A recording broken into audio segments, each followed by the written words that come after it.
በድሬዳዋ አስተዳደር ያሰሊሱ ወረዳ ነዋሪ የሆነችው ኡርጂ አህመድ ቀደም ሲል በአካባቢው የመጠጥ ውሃ አቅርቦት ባለመኖሩ ምክንያት ያሳለፈችው ውጣ ውረድ ከፍ ያለ መሆኑን ትናገራለች። በፊት ውሃ ለማግኘት ጧት ሄደን ማታ ነበር የምንመለሰው። ከብቶቻችንን ውሃ ለማጠጣትም ረጅም ርቀት ነበር የምንሄደው። ብዙ ውጣ ውረዶችና እንግልትን አሳልፈናል። በዛ ላይ ለመጠጥ ብለን የምናመጣው ውሃ ንጽህናው ያልተጠበቀና በተለይ ልጆቻችንን ለበሽታ የሚዳርግ ነበር። አሁን ላይ ግን በቆላማ አካባቢዎች የኑሮ ማሻሻያ ፕሮጀክት የተገነባው የንጹህ መጠጥ ውሃ ፕሮጀክት በነዋሪው ላይ ሲደርስ የቆየውን እንግልት በማስቀረት የአካባቢው ሕዝብ የመጠጥ ውሃን እንደ ልብ እንዲያገኝ አስችሏል። ያ ሁሉ ችግር ተቀርፎልናል።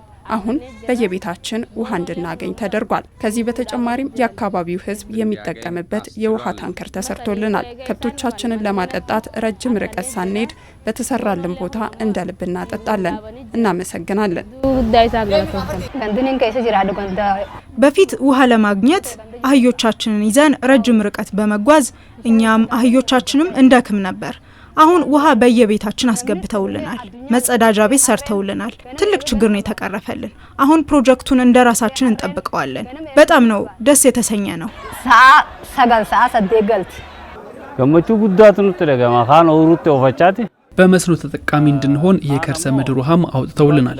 እኛም የራሳችንን ጥረት አድርገን በመስኖ በማልማት የተሻለ ተጠቃሚ እንድንሆን ያግዘናል። በፊት በአመት አንዴ ብቻ ነበር የምናመርተው። አሁን የተለያዩ አትክልትና ፍራፍሬ ለማምረት ምርታማነታችንን ለማሳደግ ከፍተኛ ጠቀሜታ አለው። ጅረም ጉዳ ከፍቶ ያደጉ አርካጀር በወረዳው በ198 ሚሊዮን ብር ወጪ ተገንብቶ ለአገልግሎት ክፍት የተደረገው የሁላ ሁሉል ባለብዙ መንደር የመጠጥ ውሃ ፕሮጀክትም ከ7000 በላይ የህብረተሰብ ክፍሎችን ተጠቃሚ ማድረግ ያስችላል። በፀሐይ ኃይል ማመንጫ የሚሰራና 19 ኪሎ ሜትር የውስጥ ለውስጥ የመስመር ዝርጋታ የተደረገለት እንዲሁም 3 የውሃ በተለያየ መጠን ያላቸው የውሃ ማጠራቀሚያ ቢርካዎች ያሉት 12 የውሃ መጠጫ ቦኖች እንዲሁም ለእንስሳት ሀብቱም ታሳቢ በማድረግ ወደ 12 የሚሆኑ የእንስሳት መጠጫ ካትል ትራፖች የተሰሩ ሲሆን በአጠቃላይ ይህ ፕሮጀክት ከ7100 በላይ ለሚሆኑ የህብረተሰብ ክፍሎች አገልግሎት የሚሰጥ ፕሮጀክት ነው። ፕሮጀክቱ የአካባቢው ሕዝብ የመጠጥ ውሃ አቅርቦት ችግርን ከመቅረፍ ባሻገርም የአርሶና አርብቶ አደሩን ምርትና ምርታማነት በማሳደግ ረገድ ከፍተኛ ፋይዳ ያበረክታል።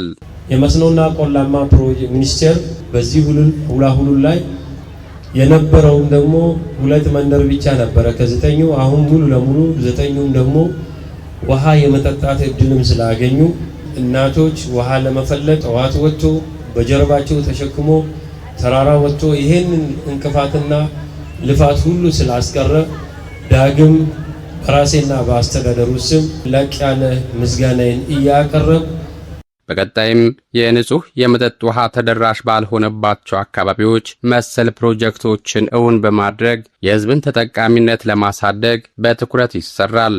እነዚህ 2 ቀበሌዎች ብቻ ሳይሆኑ ግን እነዚህ 2 ሰፈሮች ብቻ ሳይሆኑ ግን ሌሎችንም ሰፈሮች ጨምሮ 9ኙም ሰፈሮች በዚህ ሰዓት ንጹህ ውሃ እንዲያገኙ አድርገዋል።